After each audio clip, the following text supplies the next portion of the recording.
Concert movement number 1. The basic head bob. Ready, go.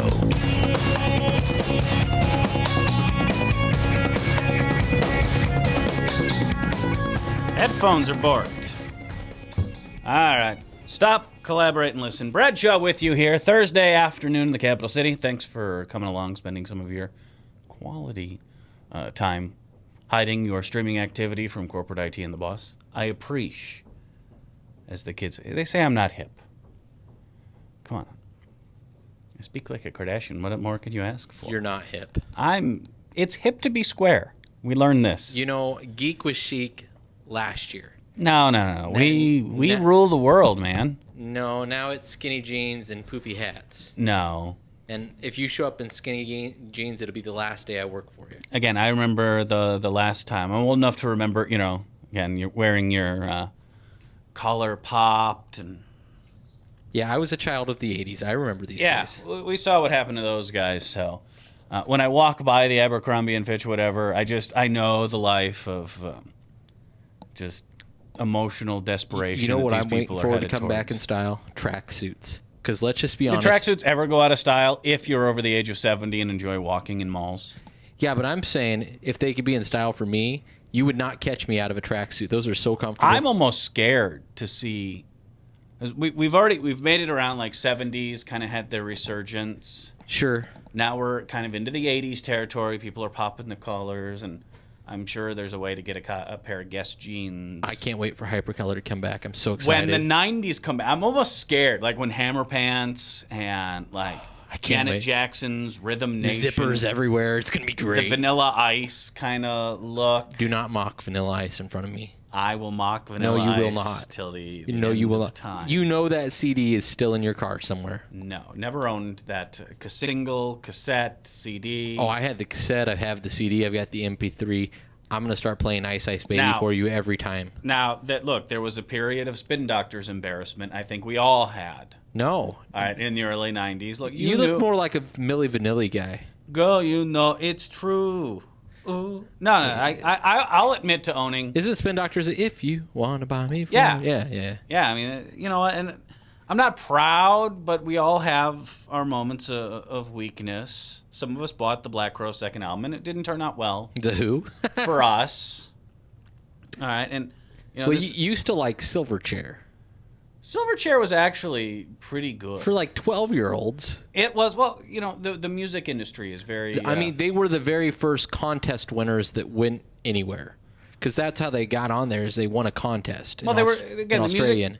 music industry is very, imitative. And when you have something that hits, the Seattle sound, we all remember grunge, and you had your Soundgardens and your Alice in Chainses and your Nirvana. I love Nirvana. Which begat kind of that second, which gave us, Bush and Silverchair. It's kind of a watered down, which led us into Dreams Creed. And then it's over. Silverchair's Suicidal Dream is a good song. No, I liked Frog Stomp. I think that was Frog Stomp was a pretty decent, especially considering the age. I mean, I think they were like 12, 13, 14. I mean, they were really young. Were really young. Yeah. And, and they're even still around today. And it wasn't corny like Crisscross. No, Crisscross was pretty cool. No, it was pretty corny. I mean, they're going to make you jump.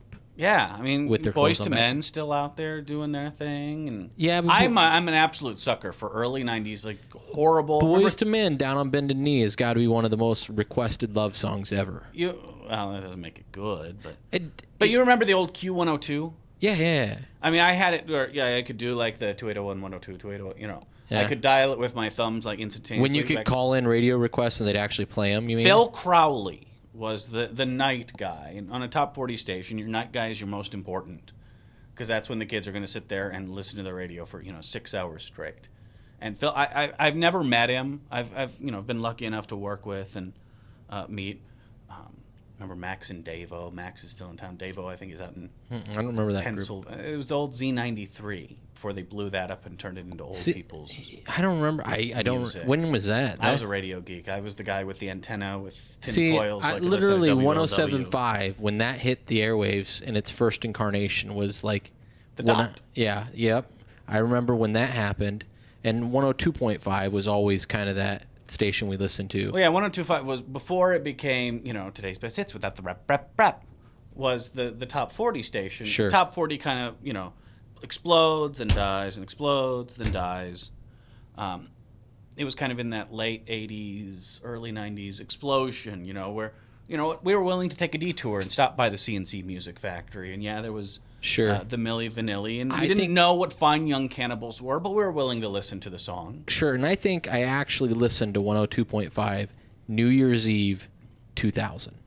I think it was... That would have been a little late for the... I'm talking... Or not... Well, yeah. No, I'm talking 90. late 80s. Sorry. It would have been 90. It was the end of a decade, so it would have been 90. Early 90s. Because it was the last 10 years, so it would have been... Phil Crowley is one of the reasons that I got into radio, so I owe that guy, some sort of dick punch. Just... Yeah, it had to have been 90 because I was really young because I got my first headset radio.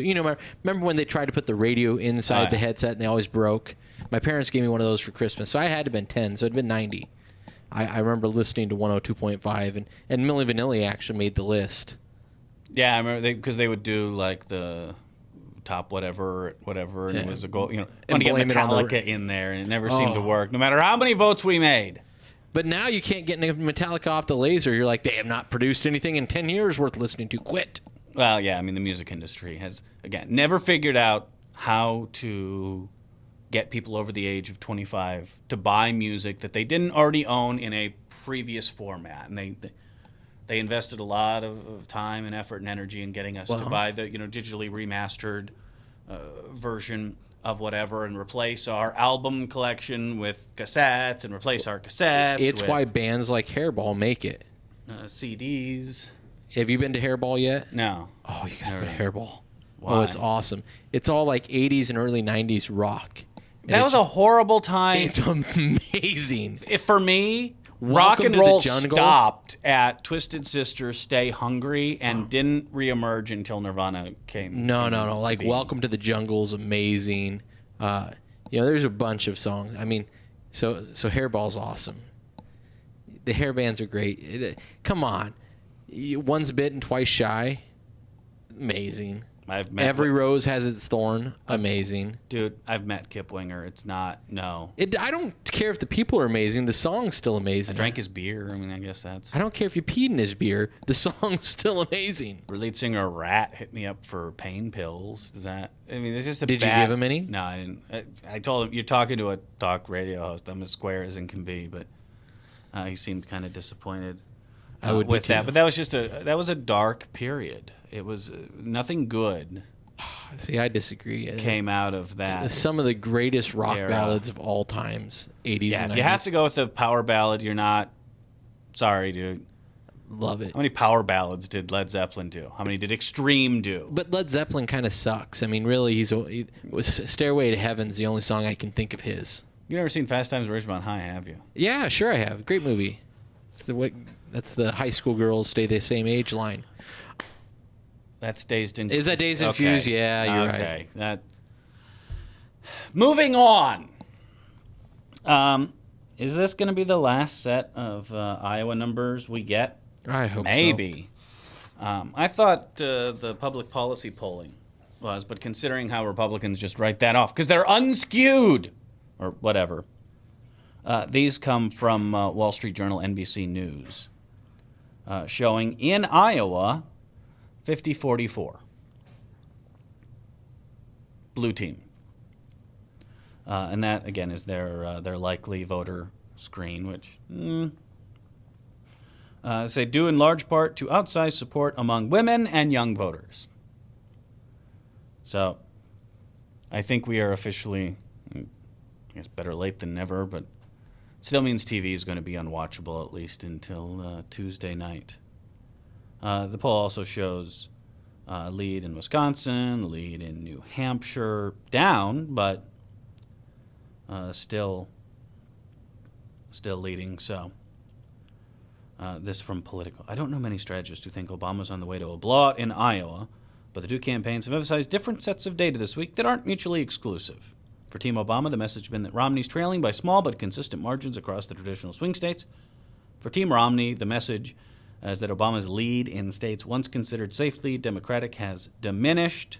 Both of these can be true at the same time, but they're probably not equally significant determining the outcome of the 2012 race. And this is just a problem that, the momentum issue we've talked about. The war on Nate Silver has now escalated. Nate Silver is the proprietor of the 538. It was his own blog, and now it's been brought under the umbrella of the New York Times. And his track record, 2008, 2010, shows the guy has a sense of what's going on. And again, this isn't gut check. This isn't, I want a narrative. This is, what do the numbers say? And as a baseball fan, it's interesting to see the parallels. Nate Silver got his start, running baseball statistics. And that push, we've all seen the movie Moneyball, right? But that push by, the old standard bearers, the gatekeepers of arcane knowledge, versus, well, actually the numbers say something completely different. And the old guard always pushes back. The movie Moneyball isn't necessarily about this in particular. The book is better than the movie, even without Brad Pitt. Just trust me on this. But this, old guard, again, they have arcane knowledge, and we must turn to them. We must watch Morning Joe in the Situation Room to glean these wonderful insights from Mount Olympus. And thank you, for these gifts you have bestowed upon us, Wolf Blitzer, keeper of the knowledge. This is the model that most reporting is built on. It was the same way in sports for a long time. And it's been supplanted. And what you have now is a bunch of old guys telling you to, get off my lawn and stop reading them nasty blogs. So today, Silver tells Joe Scarborough, host of Morning Joe on MSNBC, if you think it's a toss-up, let's bet. If Obama wins, you donate $1,000 to the Red Cross. If Romney wins, I do. Deal? Because Scarborough has been spending most of the week explaining to his audience how it's 50% plus one. It's a toss-up. It's close. It's anybody's ball game.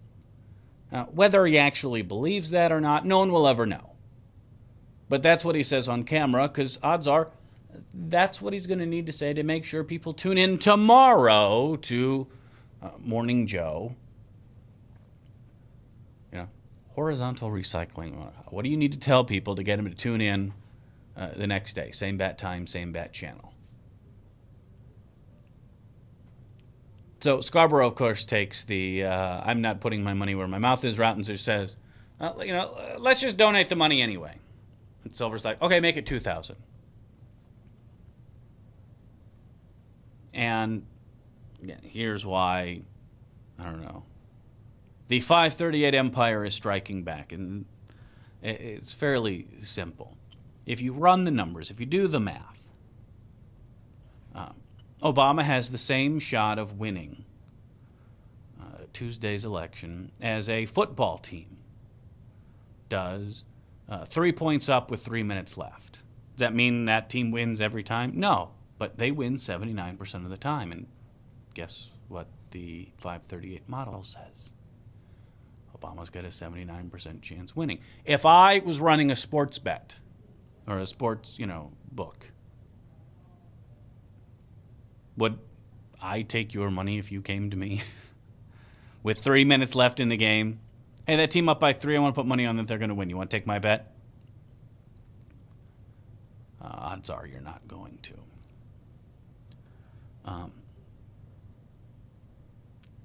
I guess the good news. Hey, Dan, can you bring up the unskewed polls graph? This is their latest map to give you the kind of idea, the fantasy land. that these folks, we talked about the unskewed polls guy, this is their current map. Like even if I had a model and I ran and got this,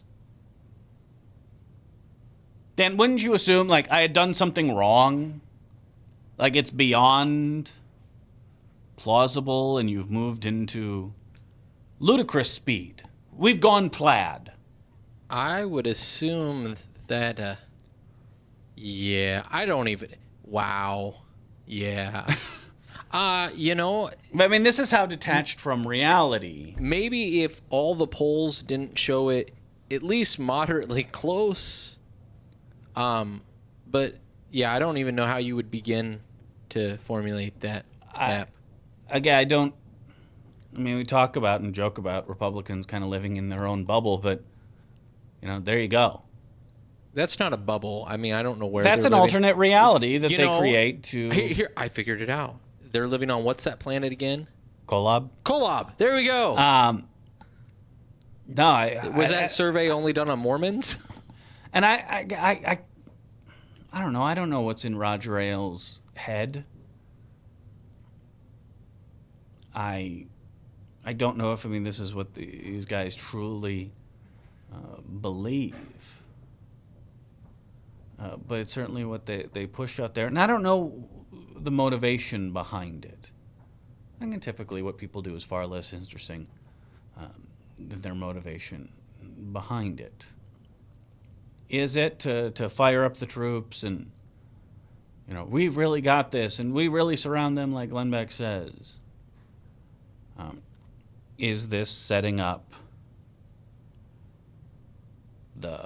we know we're going to lose, but in order to maintain our credibility, since we have been telling you for years now that Obama's a terrible president and a miserable failure and he's awful and the only way that we can remain credible to your eyes is by giving you yet another conspiracy theory. And it seems to be the main thing, whether it's a conspiracy about the unemployment numbers, about Benghazi. Told you yesterday about the Iowa Secretary of State and threatening to arrest UN observers because UN conspiracy theories, again, so popular on the right, they're part of the Iowa Republican Party platform. Maybe when the dust settles after Election Day, and what's Sean Hannity going to do? I was wrong. My bad. Who knew? Mulligan. No, I think they claim fraud, thievery. The black guy stole it. They tried this in 2008 and ended up destroying Acorn. A relatively innocuous group that turned out didn't do anything. But it became their cause celeb. The folks at Think Progress dropped this morning. Keeping an eye on poll watcher training. The campaigns send observers to the polling places. If they believe there is irregularity, they can, point this, point that. But this is the video that the Romney team is showing to their poll watchers in Iowa. And see if you can tell me what's wrong with this. So what are we asking you to do regarding irregularities? Well, basically, you are our first line of defense when something goes wrong, which will allow our legal team to quickly resolve any issues. The main purpose of this task is to ensure every person who is entitled to vote gets their vote counted properly and fairly. Naturally, you're probably wondering what irregularities may come up throughout the day. We'll walk you through some quick examples. First, there may be an instance where the voter fails to show a voter ID and they are still permitted to vote. If you notice this, use the legal help button to alert the legal team. Here, pause They this can real handle quick. the problem, and you can get back to checking voters. Can you pause it with that screen out there? They're telling their poll watchers to be on the lookout for voters who are allowed to vote without voter ID. We are not a voter ID state. You don't have to show an ID just to vote. Now, if you are registering same day, which we have in Iowa, in spite of Matt Schultz,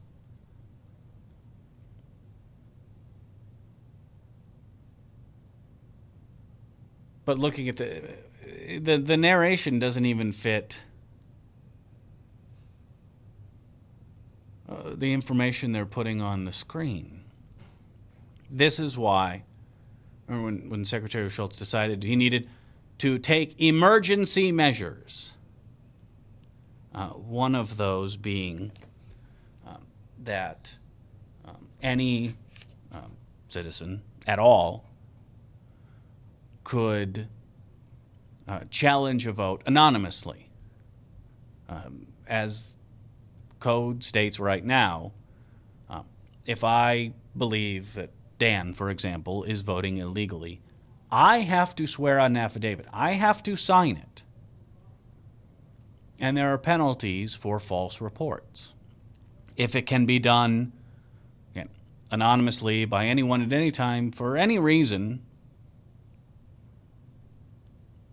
I think you follow. Why not spend a few hours in every urban district in the country or state and challenge every single vote? Is there a downside to doing that? So the way the system is set up now, it doesn't require photo ID and doesn't allow just random anonymous voter challenges. And I don't think it's a happy accident, as the late Bob Ross would say, that Republicans across the country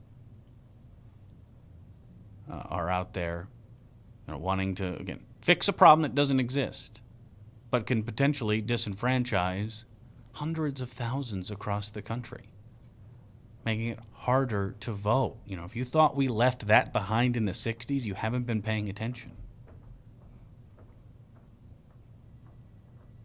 So that's what Romney poll watchers are being trained for right now. And, bless their hearts. But the poll workers we have, and don't get me wrong, give them absolutely all the credit in the world for willing to sit there and do that all day on election day. But how many of them are really going to stand up to one of these, Tea Party doofuses who suspect of anyone, browner than Mitt Romney on Univision casting a vote? And this is part of why the campaigns are so big on early voting. There's less likelihood of this happening. Show up, vote, be done. If you can do it, and just take a little bit of time. It's right there on 2nd Street. Readily available park. Just park on Court, walk right down. Vote, get it out of the way. You'll even get if you're on the list, you'll even get a nice email from the Obama campaign thanking you for voting ahead of time. It's also one less name they need to worry about on Election Day with get out the vote efforts. And that means one additional person they wouldn't have called otherwise gets reminded to go to their polling place. This is a good thing. So my guess is that on November 7th, the cries of fraud, theft, come out. Because how else are the Hannitys and Roves and Ailes and O'Reillys of the world going to explain that they overpromised and underdelivered? When you spend the last 4 years claiming you're going to make Obama a one-term president, that he's the most evil, awful anything anywhere, what happens when you don't deliver? What happens when he wins the election? What happens when you don't take back the Senate? What happens if you lose seats in the House? Probably not enough to flip it at this point. But stranger things have happened. How do you explain that? You can't. So it's got to be the other guy's fault. because America thinks like you. You're in the majority. You're a great American. You're special.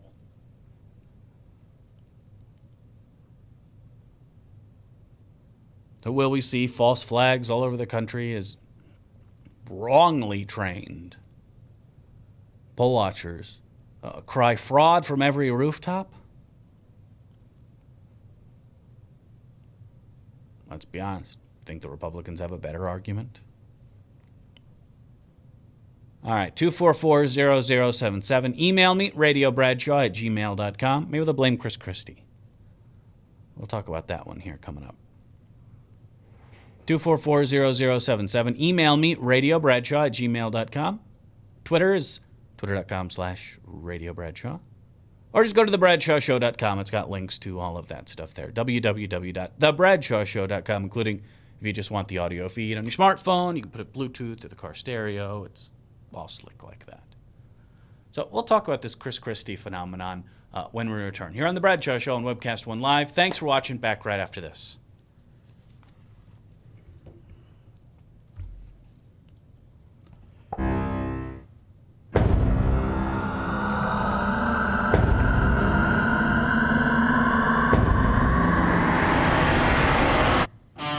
I'm just saying. I'm just saying. I'm just saying. I'm just saying. I'm just saying. I'm just saying. Ching ching. I'm just saying. I'm just saying. I'm just saying.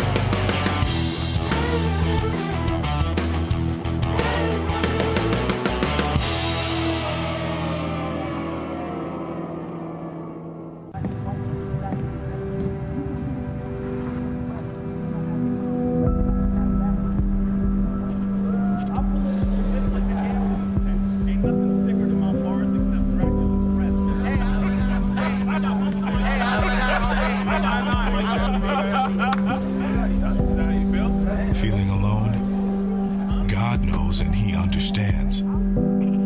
Chat now with someone who cares at groundwire.net. Well, hi, I'm Rob Spearman. I'm a broker owner of RE/MAX Real Estate Concepts in Des Moines, Iowa. Give us a call if you're looking at buying or selling a home, or if you're having trouble on your mortgage payments or looking to purchase foreclosures. We have the agents to help you, experienced, outstanding agents. Our office number is 515-276-2872. Or if you'd like to look at homes, go to our website, homeconnectusa.com. Hi, I'm J. Michael McCoy, and about 20 years ago, I went to a used car salesman by the name of John Hewitt. He had a little shop over there on North 2nd Avenue called John's Auto Sales, and I bought a car. I found that experience to be one that I had never had before from a used car salesman. He was honest, he was dependable, he had integrity, and he did what he said he was going to do. Well, over the years, between my kids and grandkids, I purchased 7 vehicles from John's Auto Sales. And last month, I asked him to be a sponsor. And he said not only would he like to be a sponsor, but he would offer a $100 tithe for every customer that came and bought a car from him directly to the church of your choice. I can tell you about their huge selection. I can tell you about their years of experience. I can tell you about their honest integrity. But all I really need to tell you is that I bought 7 cars, and you can trust them. John's Auto Sales, 5435 2nd Avenue, Des Moines.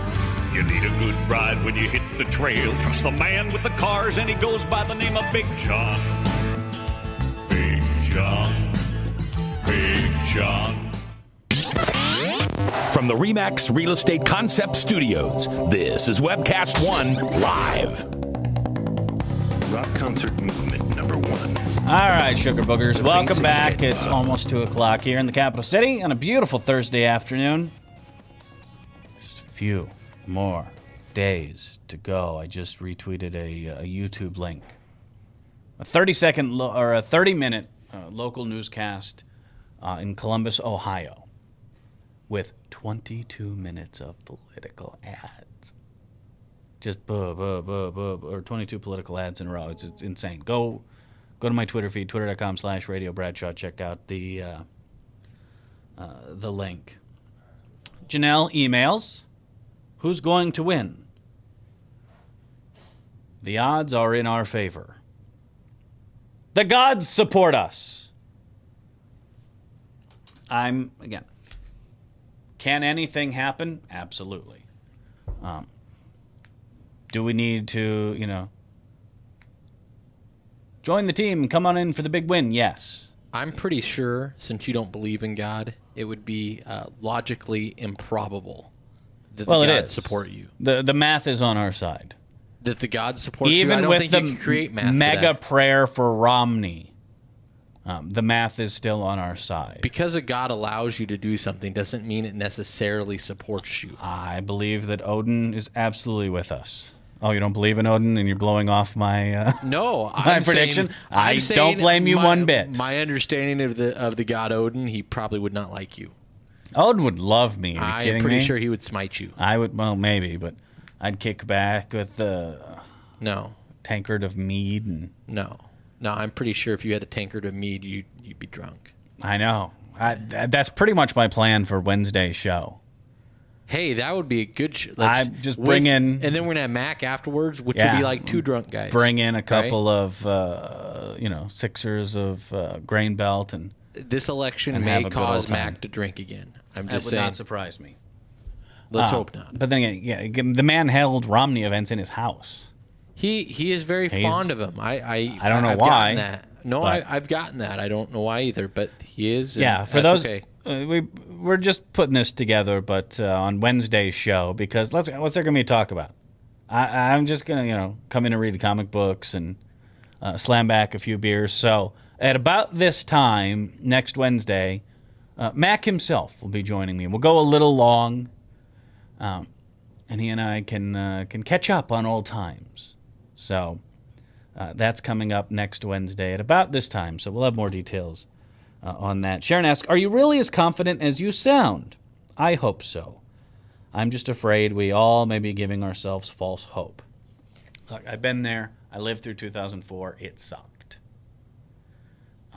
But that burned away a lot of the, well, if we just look at these percentages and the internals of this, and there's certainly something to be said for, hey, if a sample, for example, is all Southern whites over the age of 50. Okay, maybe that's, not right.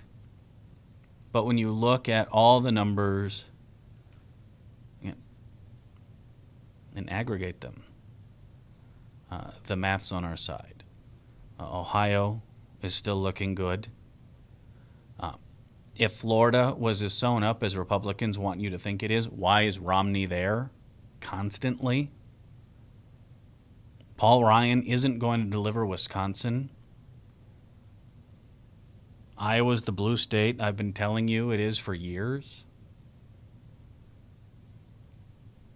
And again, could Romney get lucky and flip every single swing state? Yes, it is absolutely possible. But ask yourself, do you think it's likely? And again, this isn't a matter of winning by degrees. You win by one vote, it's all yours. It's a winner-take-all system. So yeah, you know what? The national popular vote can look 51-49, 50.5, 49.5. But based on the map, and the map rules all in this case, it's looking good. Let's put it like this. I'd be putting, if I was allowed to fund my in-trade account, I would be putting my money on Romney. Oh, God, what did I just say? Okay, this is underslept, had to get up early today. My money's on Obama. Ron, welcome. What can I do for you today? Well, the basic Romney Republican argument is boiled down to a nutshell. Give people like me a tax break, give people not like me an easier way to fire them. Hold on. That's not what they're running on. I mean, yeah, that's what it boils down to when it comes to government. I mean, he's talking a bigger talk than that. He's dragging all kinds of things in. But basically, if you boil it all down, it's really rich people deserve a tax break, and everyone else deserves to be fired in a more expeditious manner. Take a step back. What they're actually running on right now in Florida, Team Romney, and for some reason they didn't put these ads up in their YouTube channel, and I don't know why, are running radio ads in Spanish comparing Obama to Castro, Chavez, Che Guevara,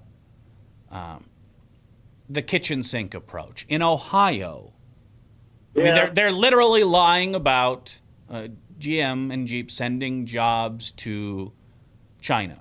Union stewards are getting phone calls saying, hey, why haven't we heard our jobs are going away?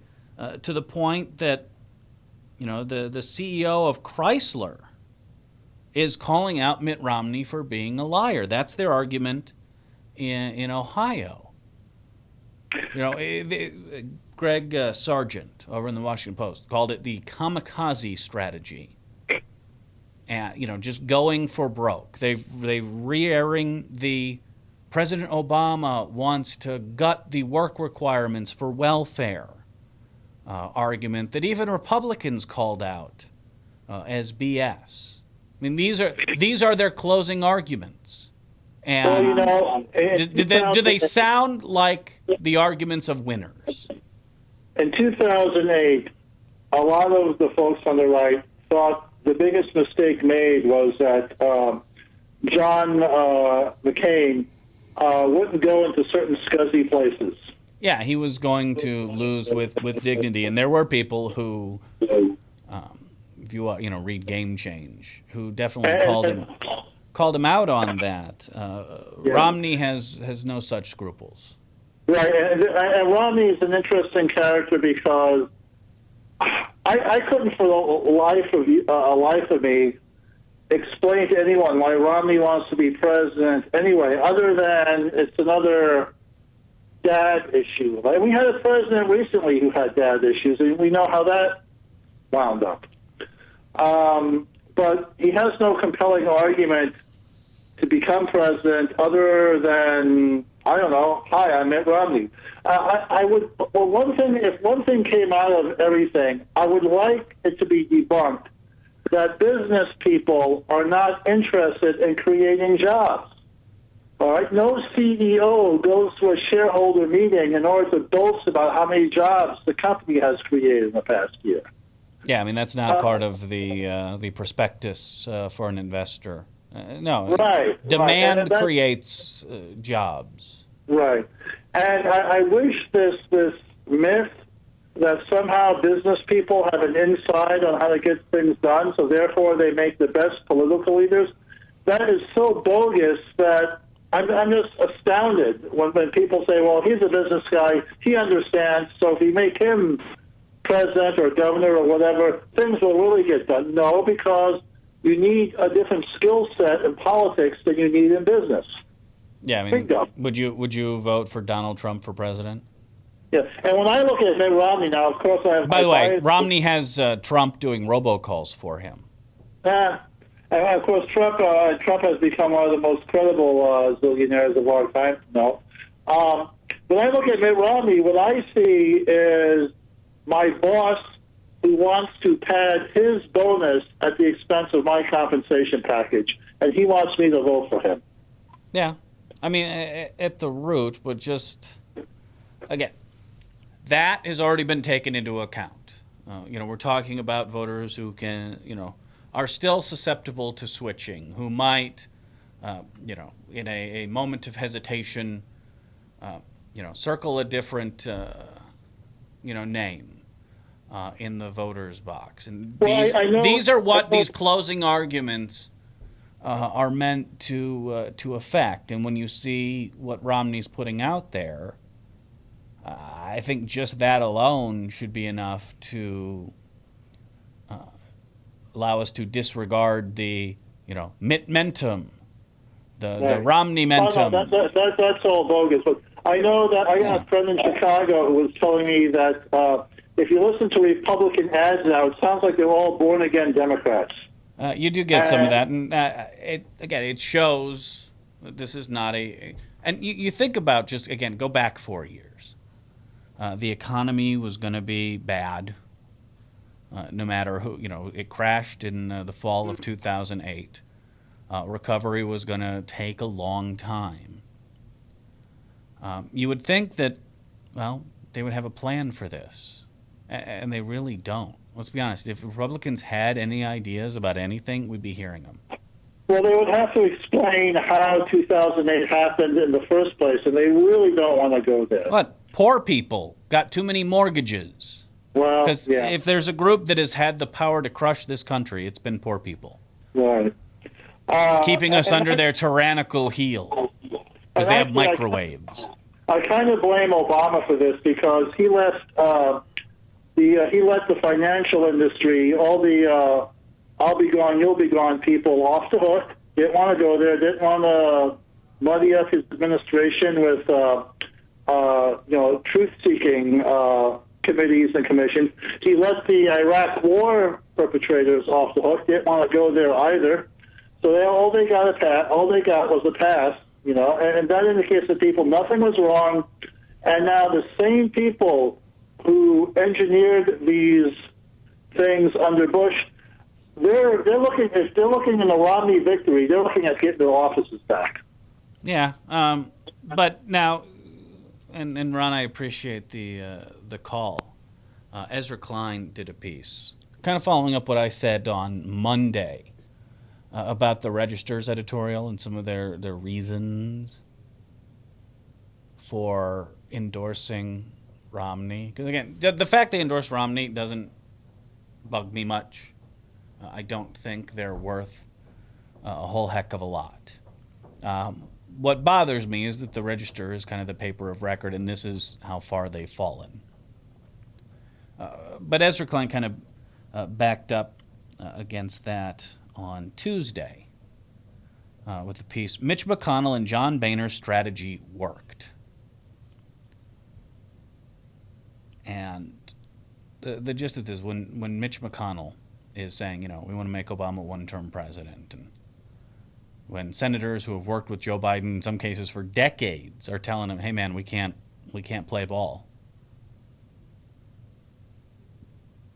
When the House of Representatives wants to stymie even things that used to be relatively bipartisan are getting shot down. And even, disaster aid. And, you never want something like Hurricane Sandy to happen. But if it's going to, thank God it happened a week before Election Day so that some a-hole, Eric Cantor, isn't going to try to hold up disaster funding like they did for the Joplin tornadoes to grandstand.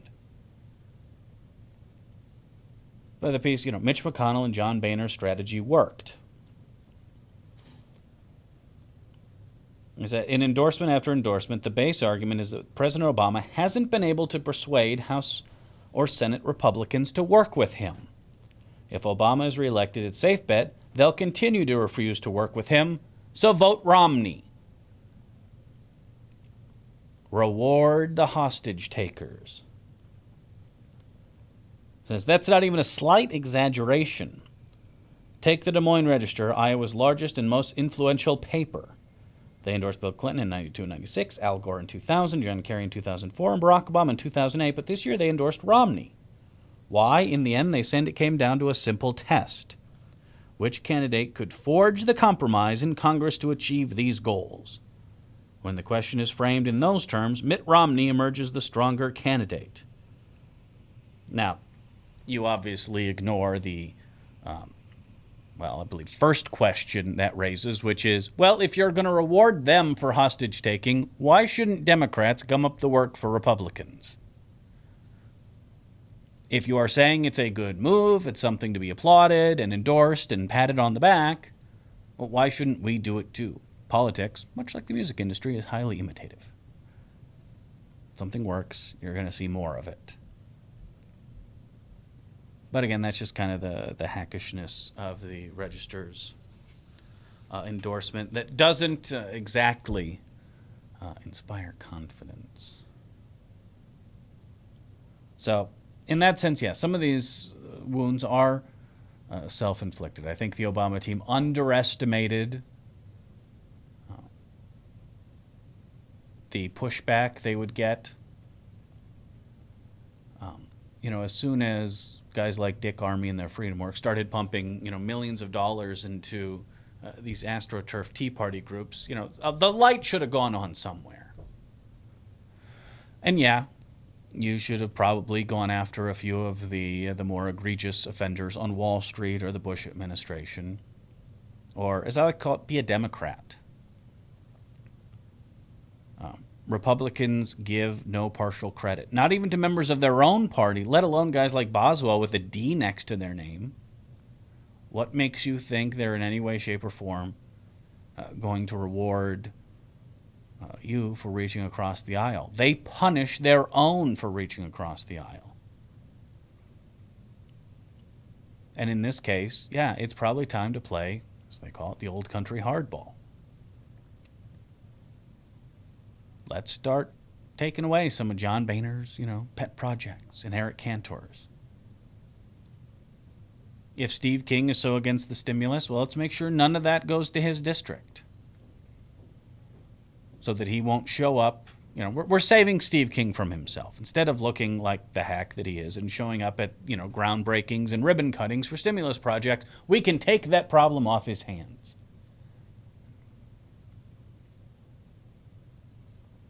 But I digress. Again, the register editorial bugs me, not because of who they endorse, but what they said about it.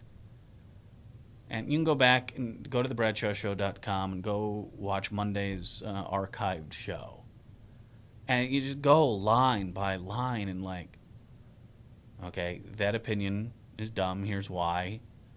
This conclusion is false. Here are numbers to back up my assertion. And go through piece by piece. Again, it wasn't that they endorsed a Republican, it's that they're bad at it. That the meat of the piece is bad. Ignore the headline. The editorial is what's the embarrassment. Another sign that this thing's over. Bring up the clip of Chris Christie at the RNC. Chris Christie was the keynote speaker at the Republican National Convention. And this is what Chris Christie had to say at the time.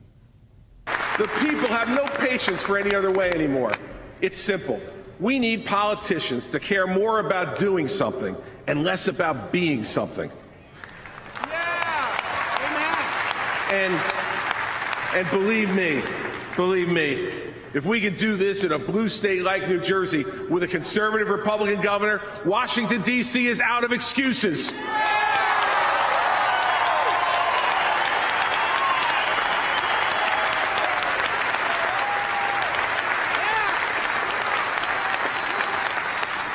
Leadership delivers. Leadership counts. Leadership matters. And here's the great news I came here tonight to bring you. We have this leader for America. We have a nominee who will tell us the truth and who will lead with conviction. And now he has a running mate who will do the same. We have Governor Mitt Romney and Congressman Paul Ryan, and we need to make him the next president and vice president of the United States.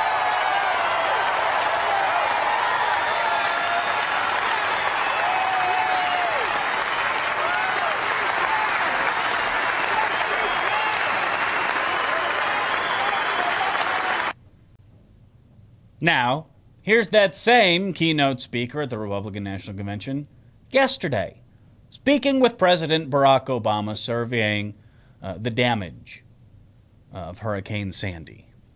Our challenge now is to get back to normalcy. And so the things we need to do is to make sure that we get power restored as quickly as possible, make sure that people have clean drinking water and wastewater treatment plants are working, hospitals are taken care of the way they need to, and that we get kids back to school. And so I discussed all those issues today with the President, and I'm pleased to report that he has sprung into action immediately to help get us those things while we were in the car riding together. So I want to thank him for that. He has worked incredibly closely with me since before the storm hit. I think this is our 6th conversation since the weekend, and it's been a great working relationship to make sure that we're doing the jobs that people elected us to do. And I cannot thank the President enough for his personal concern and compassion for our state and for the people of our state. And I heard it on the phone conversations with him, and I was able to witness it today personally. And so we're going to continue to work. State government is here. We're doing what we need to do. We're coordinating with FEMA, and I want to thank Administrator Fugate for being here and for the input he's already had in helping to make our operation even better. And we will move on from here. Sounds like Chris Christie's made his choice. Now, besides the obvious, if he thought Obama was going to lose, why gussy up to him, knowing that this is going to be a long and drawn-out affair, and it's going to go far beyond Inauguration Day 2013. I played you the clip earlier of Christie on Fox and Friends when Steve Ducey, fair and balancedly, asks, is Mitt Romney going to get the same photo ops? It's like, I don't care about that. Again, I'm not a huge Chris Christie fan. But, credit where credit is due. Let's be honest, a time of crisis is not a time for Steve Ducey in any way, shape, or form. But it's amazing what happens again when you take someone out of the bubble. Now, here's the real world. Hi, Governor. Your state's underwater. Your boardwalk's gone. Your infrastructure is screwed up. You have people without homes. You need to rebuild. And it's amazing how different they sound when out of the bubble.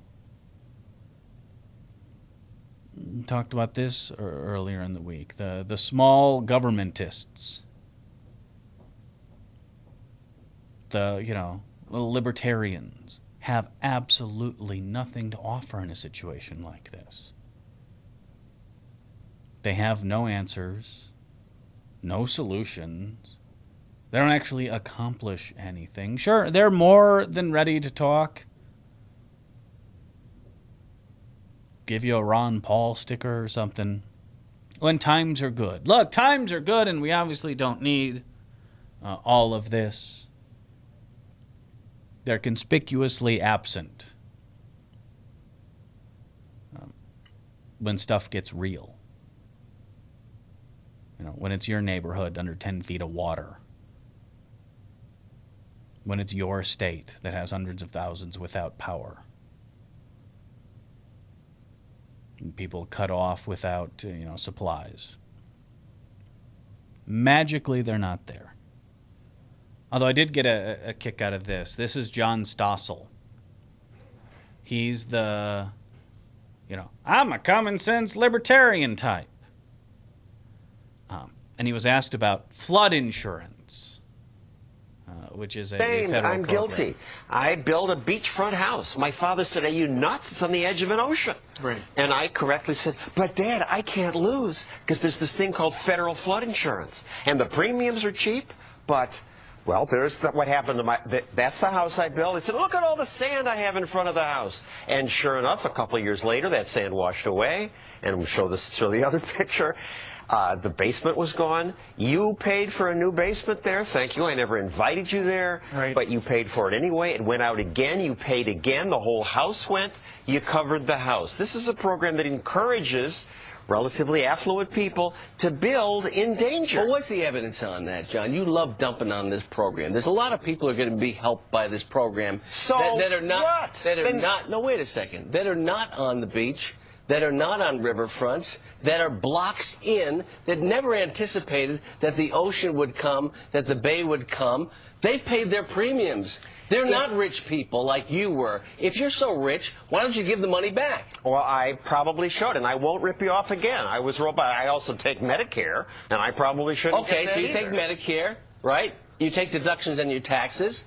But right? you're missing the point. The point is that you're condemning people that are taking this, that have paid their premium, that are not rich folks. But why is the federal government selling John. insurance? Why was the federal government selling it? I blame the politicians. We don't have special car insurance for Lindsay Lohan. The people 4 blocks in, they don't get the federal the people flood that pay insurance. the premium, should they not take the money?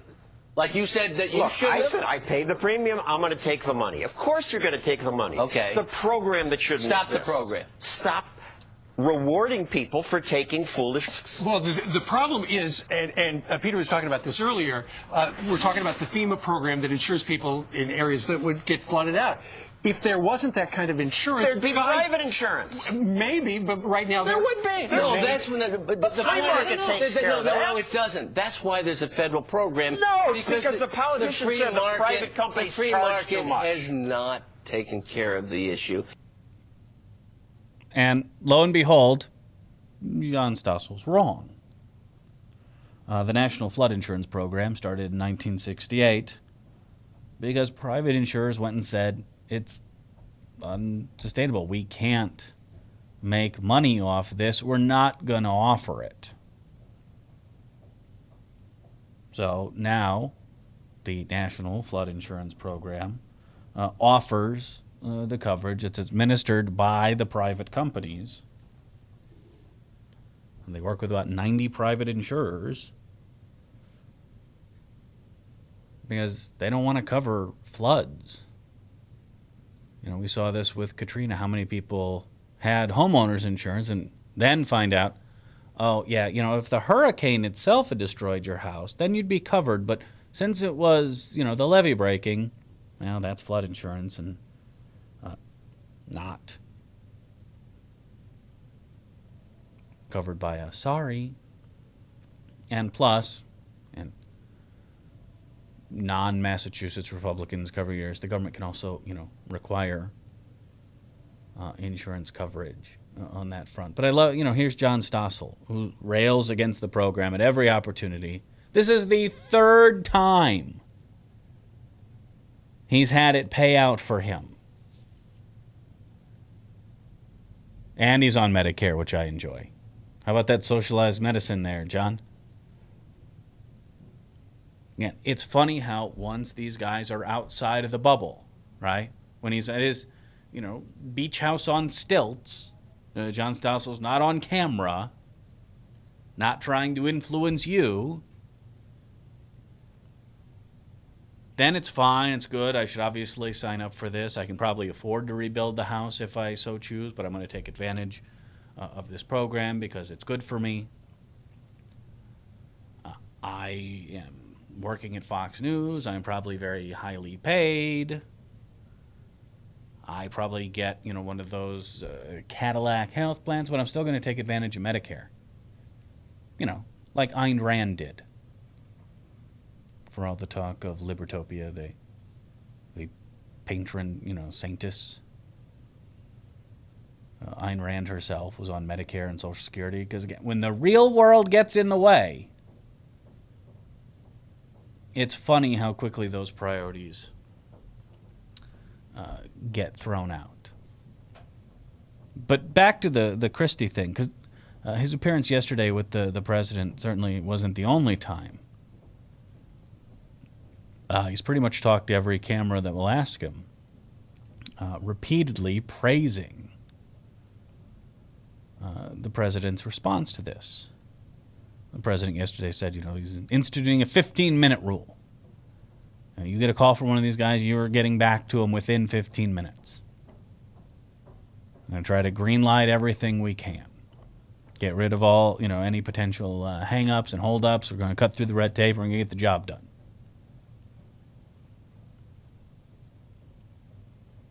And, you know, the same Chris Christie who, you know, just a week ago was lambasting the president cannot be more forthcoming with praise.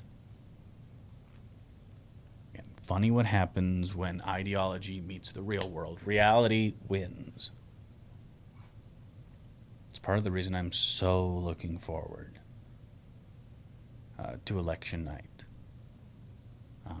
And not just because I consider impotent tears of rage a very sustaining and life-giving substance. But to watch these people, again, called me every name in the book for years, called the president every name in the book. And we're big boys and we can handle it. But and for that kid inside of all of us, it will be fun to watch the right wing eat itself. Spread blame like snowflakes. All right, email me, radiobradshaw@gmail.com. I need to be sustained and fulfilled. Follow me on Twitter, twitter.com/radiobradshaw.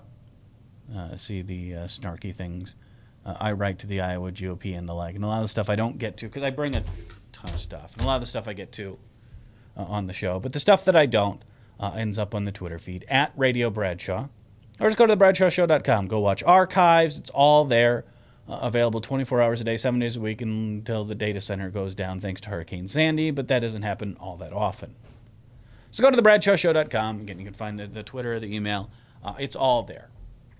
So we'll reconvene tomorrow. Frank Mink will be my guest. He spent some quality time with Bob Vanderplatz today.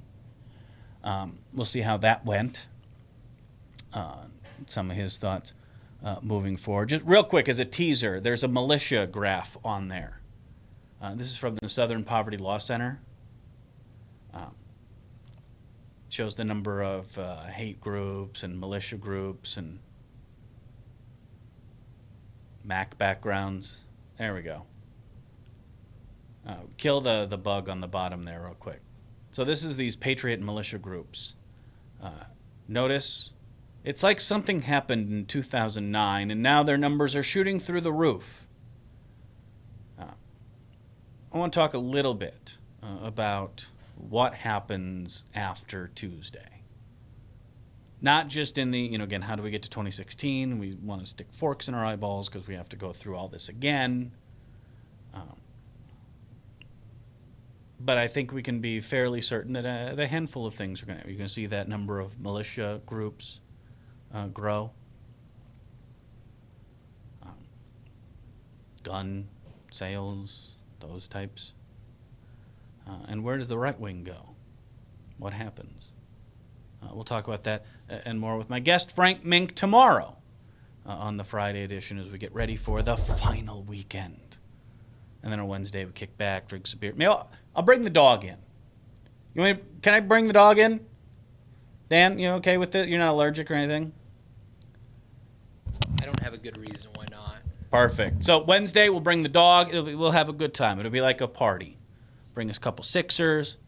Well, you drink. You like Grain Belt? I don't know that I've had that one. I'm going to make your life better. I'm more like a Fat Tire kind of guy. I enjoy Fat Tire very much, but there's just something about a Grain Belt Premium that makes me happy. Well, there you go. Yeah, I'm a reformed guy, so I'll drink. All right. So we'll take care. Wednesday will be a fun time. You have that's where I'm putting my bets. Besides, if we lose on Tuesday, I'm just going to play an hour of North Korean television because that's where we're headed anyway. Well, but see, the nice thing about me is it's meh, whenever, so I'm just going to enjoy the beer either way. Exactly. See, there you go. Have the best of it. All right. I will see you fine folks tomorrow at 1:30 here on The Bradshaw Show, powered by Webcast One. Thanks for watching, and get outside. Enjoy the weather. See ya.